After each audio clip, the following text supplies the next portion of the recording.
Conversar então para um bate-papo sobre o Dia Mundial da Obesidade. Vocês sabem que aqui no Você Bonita a gente sempre chama a atenção, é um assunto que diariamente faz parte das nossas pautas, mas como hoje é o dia mesmo, a gente então quis relacionar e quis trazer, puxar um pouquinho para falar da questão da obesidade infantil, porque os números, gente, aumentaram muito. Olha lá. De acordo com a Organização Mundial da Saúde, combater a obesidade infantil é um dos principais desafios para o século XXI. Esta doença pode ser provocada por diversos fatores, desde uma alimentação rica em açúcares e gorduras, sedentarismo e aspectos genéticos. Estudo recente aponta que crianças acima do peso possuem 75% mais chances de serem adolescentes obesos e adolescentes obesos têm 89% de chances de serem adultos obesos. Pesquisas do Ministério da Saúde indicam que 12,9% das crianças brasileiras de 5 a 9 anos são obesas e 18,9% dos adultos estão acima do peso. É importante esclarecer que a obesidade é uma doença e que exige prevenção. Ações para a melhora da qualidade de vida, com mudanças de hábitos alimentares e prática de atividade física, são em suma importância para diminuir esses índices. Tá aí. Bom, temos um timaço aqui hoje para falar sobre o assunto. Mandem mensagens no @VocêBonitaTV. Quem não quiser se identificar, contar alguma história que esteja passando com o filho, gente, esse é o momento, tá? Vou apresentar para vocês, então, ela que é pediatra da Liga de Obesidade Infantil, da Faculdade de Medicina da Universidade de São Paulo, doutora Denise Leles. Bem-vinda. Obrigada pelo convite. Viu? Prazer tê-la hoje. E também, junto com a gente, a nutricionista, doutora Clarissa Hiltachai Fujiaura. Consegui? Fujiaura. Eu treinei muito o sobrenome da doutora. Treinar japonês, né? Japonês, toda linda. A gente ficou treinando na maquiagem. Olha, vocês nem sabem quanto tempo. Bem-vinda. Prazer tê-las aqui, viu? Vamos lá, gente. Esse assunto é tão importante. Eu falei que eu adorei o tema, porque, fato, se a gente não cuidar das crianças, obviamente, no futuro, a gente vai ter não só um número do aumento da obesidade infantil, mas também de todos os adultos e tudo que vai acontecendo e só piorando essa cadeia. Então, queria te ouvir, começar com você, doutora, pelo seguinte. Hoje a gente sabe que tem muita coisa que atrapalha mesmo e que dificulta muitas vezes o trabalho de vocês e o nosso trabalho como mãe em casa. Sim. Então, para a gente iniciar, queria que você pontuasse algumas coisas que a gente precisa ter mais atenção, mas que no momento que a gente não tem tanto, podem atrapalhar esse trabalho e, claro, levar os números exorbitantes que a gente está acompanhando. Bem-vinda. Obrigada. Super obrigada pelo convite, parabéns pela pauta. Então, a gente é um trabalho de conscientização muito grande, principalmente na retirada da culpa dos pais. Tá né? bom. Acho que esse é um importante assunto que a gente precisa tocar, porque a gente sempre culpa muito alguém pela obesidade infantil. Verdade. Sempre tem que ter um culpado. E as famílias carregam um peso muito grande, alguns estudos até sugerem que famílias e crianças obesas, famílias de crianças obesas, têm qualidade de vida muito prejudicada, comparado das famílias de criança com câncer. Isso tem a ver com a maneira com que a gente trata o assunto, de uma forma que eu chamo de reducionista. Tá. A gente olha como causa e efeito e, na verdade, é uma questão multifatorial e a criança é resultado do ambiente em que ela está inserida. Entendi. Ambiente não é só a casa, é a escola, é o ambiente virtual que ela está frequentando, as pessoas que ela passa 4 horas por dia vendo, né? Publicidade infantil, que é uma coisa seríssima que a gente precisa trazer, né? É um assunto difícil de falar, um pouco polêmico. O sedentarismo causado pelas telas. Então, são questões que hoje fazem parte do ambiente e que não tem nada a ver com o que eles estão comendo. Tá. O que eles estão comendo é uma parte importantíssima, mas tem várias outras questões que interferem. Sono, por exemplo, a criança que não dorme, ela tem menos disposição para fazer exercício no dia seguinte. Verdade. Ela passa mais tempo do dia comendo, porque ela dorme tarde, então ela fica comendo, assistindo coisas que às vezes sugerem que ela coma mais. Sim. Né? Fica na frente da tela comendo. Então, é um conjunto de fatores não é só culpa dos pais, todos nós precisamos trabalhar juntos, falar a mesma língua. Que bom que eu comecei exatamente por essa parte, né? Porque eu acho que, de fato, a gente carrega muito dessa culpa, porque a gente tem que dar conta, então, do trabalho, das compras de casa, né? Que a gente coloca, a comida que a gente coloca em casa, que essa criança vai se alimentar, de tudo que a gente tem que fazer na nossa rotina. E aí, seguindo com até essa questão da nutrição, hoje, algumas coisas mudaram para esse início de introdução alimentar para as crianças, não é? Queria ouvir vocês um pouquinho sobre isso. Porque aquela questão do suquinho, lembra, né? Todo mundo já teve ali o neném e tal. Como é que hoje vocês enxergam essa questão da parte nutricional e do início da alimentação da criança? Exatamente, né? Nessa transição do aleitamento materno exclusivo. Vou pedir um minutinho, doutora, eu acho que o seu microfone está falhando, eu vou pedir o microfone de mão. Pronto, aí. Obrigada, doutora. Obrigada. Quando a gente fala de aleitamento materno exclusivo, né, devendo ser prolongado até os 6 meses de idade, e aí pensando na introdução alimentar, de fato, existem vários elementos, né, que a gente orienta que sejam ofertados somente após os 2 anos, e a gente vê muito precocemente isso entrando, né? Até falando assim, um pouco mais aí de adolescentes também, crianças mais velhas, existe um levantamento de adolescentes aqui no Brasil, realizado com 75 mil, né, adolescentes, e que se vê que dentre os 20 alimentos, grupos de alimentos mais consumidos, as frutas, elas não aparecem, né? Uau. Nós temos outros alimentos com um nível de processamento bem alto, então entram sucos, bebidas adoçadas, e infelizmente o grupo das frutas, né, que a gente pensa que seria uma base alimentar, ela nem sequer aparece. Fica fora. Bom, já que a gente tem que falar a respeito e também ajudar, eu acho que vale nesse momento entender que após esse período, as crianças também vão crescer e vão ter toda a mudança do ambiente em que elas vivem, como você colocou, vão também ter vontades individuais, né? Porque ela, a partir de certo tempo, eu acho que já com seus 3 anos, aí no Terrible 3, que a gente fala, né? De brincadeira, mas que ele realmente acontece, a criança acaba já tendo uma opinião e dizendo que ela não quer ou que ela quer outra coisa. Então, nesse sentido, como vocês orientam hoje os pais? Como é que a gente cuida dessa questão? Já mesmo de uma coisa que, do ímpeto mesmo da criança, né? Não vou comer isso e não vou e pronto. Isso acontece. Acontece muito e deixa as mães loucas. Pois é. E eu gostei muito da correlação que você fez, porque muitos dos nossos pacientes com excesso de peso hoje, eles também são seletivos, né? E tudo começa na introdução alimentar, nos primeiros anos de vida, quando a gente não consegue conceber a ideia de ver eles sem comer, né? É verdade. Então, assim, nossa, não comeu, e agora? Esse e agora é onde a gente comete os erros que depois eles carregam para o resto da vida. Jura? 3 comportamentos que atrapalham muito. Substituir o alimento que a criança não comeu, forçar a criança a comer e distraí-la para comer. Quando você distrai, ela aprende a comer sem fome. Quando você força, ela vai pegando aversão à comida. E quando você substitui, ela aprende a seletividade. Mais para frente, ela vai ficando seletiva pelos alimentos mais palatáveis. São os mais gostosos, ricos em sal, açúcar e gordura, geralmente ultraprocessados, né? E isso vai levando ela para a obesidade no futuro. Então, tá tudo interligado. Eu falo, a gente gosta de falar que tem uma epidemia de obesidade, mas a epidemia de dificuldade alimentar é tão grande quanto ou maior. A gente tem muita criança com dificuldade alimentar e tem tudo a ver com o que você falou. Gente, aí a gente põe a mão na consciência, né, Juju? Puxa, aquele dia e tal. Mas muitas vezes é falta de orientação, né? No fundo ali, até quando a gente conversa com profissionais, os próprios profissionais da área, quando se colocam como mães e pais também, precisam de outra orientação, mesmo trabalhando naquilo, porque no momento que você é mãe ou que você é pai, parece que você não sabe o que você tem que fazer, porque entra um coração nessa história, não é?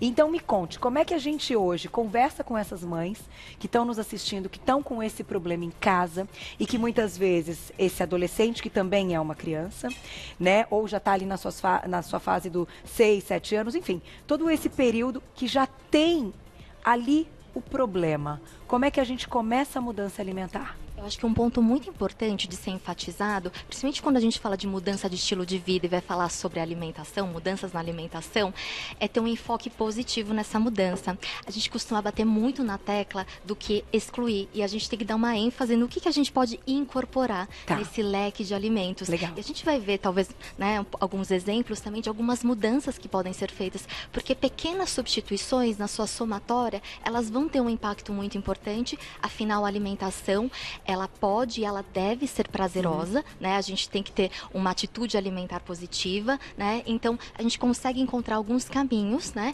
E enfatizar, né? Claro, essa mudança, ela não pode ser por base de sofrimento, representar um castigo, senão é difícil de manter e a mudança de fato ocorrer, né? E sustentar, né? Exatamente. Vamos colocar, então, eu acho que são essas dicas que você estava comentando. Olha lá, na tela a gente preparou para vocês, enquanto a gente comenta aqui. Então, eu vou pedir para os meninos jogarem aqui para mim, que a letrinha tá tão pequenininha. Aí. Então, a gente começa com um copo de 300 ml de suco de laranja natural, certo? Aí, mais o achocolatado pronto. Mais um filé de frango à milanesa, mais 4 biscoitos recheados, mais um pacote, normalmente de 59 gramas de salgadinho de milho. A sugestão, então, que vocês estão dizendo, vou pedir, então, para você ler para a gente, por favor. Vamos lá. Aqui é um exemplo que a gente colocou de algumas substituições que podem ser feitas ao longo do dia. Então, como você falou primeiramente, Carol, aqui a gente tem um copo de suco de fruta, no caso natural, que não é o que a gente costuma ver. Daquele ranking dos alimentos mais consumidos pelos adolescentes, o quarto item são sucos e refrescos, que é aquele suco em pó, né? Então, vai ter uma quantidade de polpa de fruta muito baixa e uma adição de açúcares bem alta, né? Então, ao invés da gente até preferir tomar sucos, a gente tenta privilegiar comer a fruta. Comer a fruta é melhor que tomá-la. Isso porque, no caso da laranja, a gente preserva o bagaço, tem um estímulo à mastigação, então vão ser componentes importantes para a saciedade, né? Aqui no caso, tomando como exemplo num café da manhã bem rápido, que muitas famílias optam por comprar e disponibilizar o achocolatado pronto, que tal tentar, com uma alternativa muito prática, preparar essa própria bebida em casa, né? Utilizando-se menos achocolatado, até porque a gente está tentando recondicionar o paladar dessa criança, a necessidade de açúcares mais baixo, né? Então, ir trabalhando esse paladar, ou até uma vitamina, né? Batida com uma fruta, por exemplo. E aqui eu coloquei para ilustrar que não quer dizer que tenha nenhuma preparação que seja proibida, né? A gente não está falando nessa palavra... Que nunca mais vai comer, de fato, né? Enfim, então, por exemplo, deixar as frituras de imersão, como no caso a milanesa, para situações ocasionais, né? E no dia a dia, a gente optar por outras formas de preparo para a família toda. Né? Exato. E só para a gente ir fechando aqui, né? No caso, os biscoitos recheados, que acabam ficando muito presentes também, às vezes em lanches, né? Ou quando a criança está em casa, enfim. Aqui, até optando-se por uma versão que não tem esse recheio, até porque grande parte desses biscoitos vão levar gordura vegetal hidrogenada, que é a gordura trans, então a gente tem que dar uma olhada no rótulo também, né? E pro final, a gente brinca que aqui é um produto ultraprocessado, que é um salgadinho de milho extrusado, né? Até o nome assim, né, assusta um pouco, mas passando para o milho na forma de uma pipoca caseira. Então, nessa somatória, tomando como esses 5 exemplos, a gente já conseguiria ter um impacto muito importante. Olha que legal, gente. Isso não adianta a gente falar que não está presente. Está presente. E aí, agora eu já vou puxar o outro assunto. Vamos colocar aqui a questão instituição, a escola.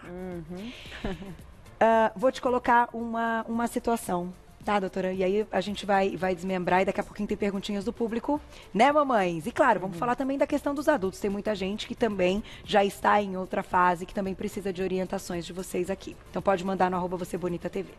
O que acontece com a escola? Eu entendo o lado da escola, muitas vezes, do quanto é complicado padronizar algo, muitas vezes até saudável, porque vão ter mães que não querem ter o trabalho, ou que não podem, então não me entendam, que não querem ou que não podem, ter esse trabalho a mais de conseguir essa mudança, por qualquer que seja um motivo. E essas mães também podem trazer um problema para essa instituição. Então, a instituição fica perdida, gente. A gente já falou tanto sobre isso, eu como mãe também, e dentro do assunto, é o que a diretora está dizendo, hoje as escolas têm consciência, sim, tem, mas eu tentei me colocar, há anos que eu tento me colocar também no lugar da instituição. Sim. E entender que é uma instituição de ensino e que tem muitas crianças, muitos ambientes diferentes e muitas mães e muitas famílias. Quero te ouvir a respeito disso para a gente desmembrar e ver se a gente consegue chegar num ponto melhor, né? Então, uma questão primordial é a comunicação entre a educação e a saúde. Tudo que a gente prega no consultório, que a gente tem vários documentos internacionais comprovando, a escola às vezes desconhece. E é por esse desconhecimento que a escola tem dificuldade para se posicionar. É um posicionamento, na verdade, que a escola precisa ter. E aí as famílias começam a aderir via posicionamento da escola. A escola tem essa autoridade. Entendi. E existe muito embasamento científico onde a escola pode se respaldar para se posicionar. Entendi. Então, hoje a gente tem pelo menos 8 documentos nacionais e internacionais que falam a mesma coisa. Sobre suco, sobre ultraprocessado. Muitas coisas desses documentos são exatamente iguais e as escolas poderiam usar isso ao seu favor. Entendi. E olha, não sou eu que estou falando, é o documento, é a sociedade, né? Consultorias em escolas são interessantes para que essas pessoas também se respaldem cientificamente. É lógico que tem uma resistência inicial, mas quando você começa a ver que é o que a ciência está pregando, Sim. Você começa a ter menos resistência, mais aceitação. E a escola é um ambiente tão poderoso quanto a casa para criar estilo de vida. A matéria mais importante que existe é o estilo de vida. É verdade. Porque eles vão levar para o resto da vida. Tem um artigo americano que eu até fico um pouco assim de citar, porque o título dele é o seguinte: eles estão morrendo antes dos pais. É um artigo americano sobre uma geração que está ficando doente cedo demais, apesar de estar muito capacitada. Eles têm muita capacitação. Verdade. 1000 línguas, matemática, não sei o que, sabem tudo muito bem, mas eles estão doentes muito cedo por causa do ambiente. Então, uma das matérias que as escolas poderiam trabalhar poderia ser o estilo de vida. Olha que legal. Gente, vocês entenderam bem, né? Então, hoje temos como ter um respaldo científico para defender esta questão tão importante e que tomara que muitas instituições, pessoas que trabalham com isso neste momento estejam nos ouvindo, porque entendi perfeitamente a sua colocação e eu acho que é assim que funciona mesmo, né? Os argumentos que desabam muitas vezes. Então, não falando destas mães e também nem me tirando, porque a gente acerta, mas a gente também erra, mas dando um caminho para que a escola tenha confiança em dizer, olha, esta mudança vai fazer bem para o seu filho. Carol, não fazer isso é muito complicado, porque o modelo é muito poderoso para ensinar. A criança imita. Então, se você cuida super da alimentação do seu filho, mas o colega não, seu filho aprende com o colega. Então, Sem a escola dúvida. tem que ter esse compromisso, é muito importante. Muito legal, parabéns. Vamos colocar mais uma imagem, então, que eu acho que a gente vai falar a respeito do que é essa agora, diretora? Ah, agora, olha que legal. Sugestões de lanchinho, então, olha lá. Bacana, vamos começar, então. Quer ler pra gente? Para você explicando quais são Perfeito. suas Carol, sugestões. aqui nessa tela a gente pontuou alguns itens que poderiam compor o lanche da escola. Tá. Alguns que são mais comuns e algumas ideias também, Tá né? Não consta aqui, mas eu acho que a garrafinha de água é um elemento que a gente não deve esquecer. Tá sempre na lancheira e tá sempre na mochila das crianças e dos adolescentes, tá? Perfeito. Quem toma menos água acaba tomando mais bebidas adoçadas, até com uma forma de hidratar também. Existe muito essa substituição do consumo de água por outros tipos E de tendo bebidas. mais fome também, né? Também pode De não haver, hidratar, né? Exato, né? Essa dificuldade de distinção entre fome e sede, né? Então, aí as frutas, não somente na forma in natura, mas também a gente tem frutas secas para algumas crianças que gostam, enfim, né? Já experimentaram frutas até na forma de chips, né? Aí no caso sem açúcares de adição. Tá. As porções de oleaginosas, nos casos das nuts, como nozes, castanhas, amêndoas, por exemplo, também não precisam de refrigeração, então são bem convenientes. No No caso, o iogurte, que é uma fonte de cálcio bem importante, tá? A gente estima que em adolescentes, né, crianças, mais de 90% das crianças brasileiras, elas não atingem as recomendações de cálcio diárias, né? Então, uma fase de crescimento e desenvolvimento importantíssima para a gente obter esse mineral, e os laticínios são uma das fontes, né? No caso, preferindo aqueles iogurtes que não tenham açúcares adicionados, como a gente está falando principalmente, né, desse controle, né, de ingestão de açúcares, ou até alguns que têm um teor reduzido de gorduras, né? Perfeito. Dá para misturar esse iogurte com a fruta, com uma aveia, com certeza, cereal, gostosinho, enfim, né? Pra gente pensar em algumas combinações. E aí, né, figura aí nessa linha também um sanduíche, um wrap, feito preferindo-se pães na forma integral, tá? Tem as formas 100% integrais, então vale dar uma olhada no rótulo e na lista de ingredientes. E aí é uma oportunidade pra gente incluir vegetais. É verdade. Né? Então, folhas, né, e outros vegetais aí podem figurar nesse sanduíche. E aqui é uma ideia que a gente trouxe também, são os cruditês, que são esses vegetais, tipo cenoura baby, palitinhos de pepino, enfim. Algumas crianças até gostam, né, porque conseguem, né, pegar, enfim, né, pode ser até um pouquinho lúdico, consumindo junto de um molhinho, um dip, né, como uma coalhada, ou um hummus, que é a pasta de grão de bico. Gostoso, né? hein, gente? Tá ficando bom, hein? Isso vale não só para as crianças e adolescentes, tá? Isso vale para os lanches até dos adultos, também, né? A gente fala de alimentação saudável como um todo. Aí um palitinho, né, de queijo branco, mussarela de búfala com tomatinho cereja, pode um fiozinho de azeite, que é uma gordura muito boa também. Legal. Ervinhas tipo manjericão, orégano. E essa panqueca de banana, eu coloquei ali, que pode figurar não somente para um lanchinho da manhã, mas até para um café da manhã, dependendo, né, enfim, da rotina da família, que quando a banana ela tá meio madurinha, não é pra gente descartar. Verdade. Né? A gente pode tanto usar nessa receita, bate com ovo, uma aveia, né, enfim, forma panquequinha, ou então até congelar e fazer aquela vitamina que a gente mostrou nas telas anteriores, e né? que fica até da fruta mesmo, né? Parece até um sorvetinho. Se a gente congela a banana, né? Isso mesmo. Ela vira um sorvetinho mesmo. Dá a impressão que você tá tomando um sorvete. Exato. Eu vou aproveitar, então, colocar a perguntinha do público para vocês. Então, aí, gente, depois eu vou pedir para a Lê colocar nas nossas redes sociais, deixar lá no Instagram do Você Bonita como uma fonte de pesquisa para o público. Na tela, quem escreveu pra gente, olha lá. Cláudia, obrigada, um beijo. Minha filha só come frutas batidas no leite. Com a fruta apenas in natura, ela sente náuseas. O que posso fazer? Algumas crianças têm aí, né, essa questão da náusea. Tem uma questão da náusea, isso pode ter um fundo emocional, um fundo sensorial, por experiências ruins anteriores que ela tenha tido, né? Então a gente jamais deve forçar, porque isso só vai piorar. Então ela pode continuar no momento, dando, se ela dá 2 vezes por dia, ela dá uma, e na outra vez ela tenta fazer uma coisa que a gente chama de sequência orossensorial, que é uma interação com a fruta. Ela não precisa comer, ela vai brincar com a fruta. Então ela vai cheirar, vai tocar na pele, você vai brincar de cortar a fruta com ela, vai sentir o cheirinho junto, vai brincar, ter uma experiência com aquele alimento. Entendi. Jamais forçar, tentar não substituir, então se ela não quiser, não dá outra. E com o tempo, às vezes muito tempo, eles vão aceitando mais, vão fazendo as pazes com os alimentos. E hoje tem umas ideias tão legais, estava lendo sobre isso, que hoje, né, tem uma iniciação, podemos dizer dessa forma, dos alimentos assim, que a criança põe, mastiga e põe, cospe, né? Sim. Eu acho que a gente podia trazer essa pauta, uma só sobre isso, porque é muito interessante. Só tem um detalhe. É um tempo de muita paciência e que as mães precisam ter aquele tempo. E que hoje, infelizmente, ou, né, as mães que trabalham, é mais difícil. E que então uma segunda pessoa, uma terceira pessoa vai ter que fazer isso. E vamos combinar que existem algumas coisas que, para quem não é a mãe ali, esse tipo de paciência às vezes pode também não estar presente. Então, assim, é uma discussão imensa, né, gente? Culpa e rede de apoio, são duas pautas excelentes. É isso, exatamente. Então, culpa, rede de apoio e como a gente inicia essa história toda. Vamos colocar o depoimento na tela, vamos ver quem escreveu pra gente, olha lá.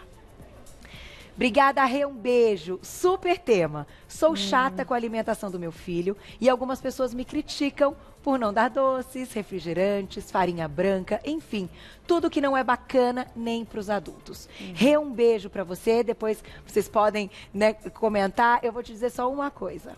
Continua, seja confiante, esse bullying eu também sofro há muitos anos. Já chegaram a dizer que tem pena do meu filho, porque ele não bebe refrigerante e não frequenta aquela lanchonete que temos em todos os continentes. Então, e nunca colocou na boca também, graças a Deus. refrigerante já experimentou, obviamente, mas que não bebe, é proibido mesmo. Então, tenha dentro de você essa confiança e, como a doutora falou, não vamos esquecer mais disso, é científico, o argumento está ali. Não foi você quem disse. Você está confiando num termo científico, não é isso? Exatamente. Um dia a gente vai olhar para trás e vai falar, nossa, a gente dava refrigerante para as crianças, eles iam na lanchonete e tal.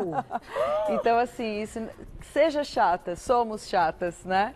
Porque é a gente que está começando essa mudança. É isso. Parabéns, gente. Muito obrigada. Que timaço. Adorei bater o papo. Eu acho que é assim que a gente consegue mudar as coisas mesmo. Vou deixar o contato para vocês, então, da doutora Denise Leles. Lá no Instagram, o @doutora, abreviado. Denise com S. Leles, o segundo L, então são dois. Então, L-E-L-L-I-S, tá bom?